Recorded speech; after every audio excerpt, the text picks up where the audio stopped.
Every night, I'd wake up screaming from nightmares. The only way I could get any sleep was by taking sedatives. I was hiding out in an asteroid belt at the edge of the universe, on the run from enemies who wanted me dead. One day, a spaceship appeared out of nowhere. It was an intergalactic merchant making his usual rounds, but this time, he was after something specific, a rare mineral in my base. This thing was one of a kind in the entire universe, and he was willing to trade 4 million gigawatts of energy for it. I couldn't care less about his offer. What I need is a weapon.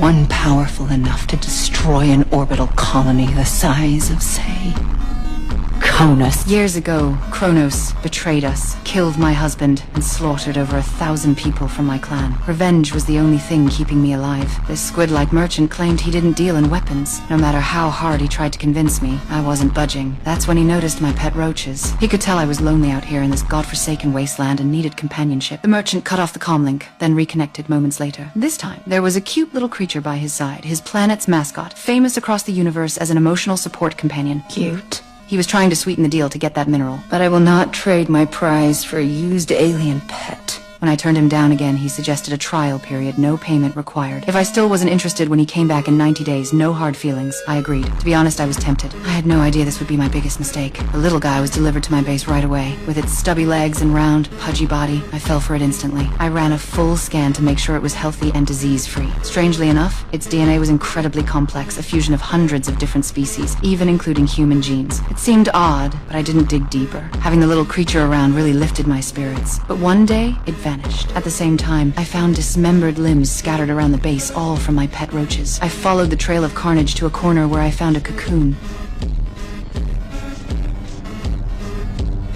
Just as I reached out to touch it, the thing moved on its own. A small hand emerged. The creature had evolved inside the cocoon and grown significantly. Looking at the growing creature felt like looking at my own child. We spent some happy times together at the base, and slowly, my inner wounds began to heal. Suddenly, alarms blared.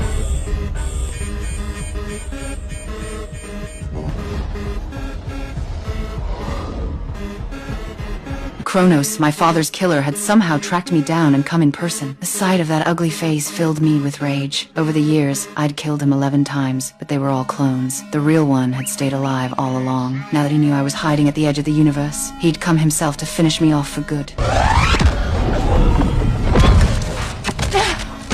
Ha! Miss me, asshole!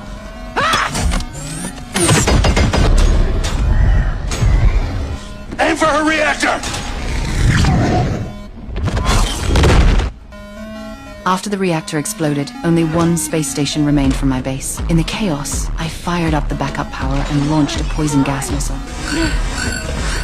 Fucking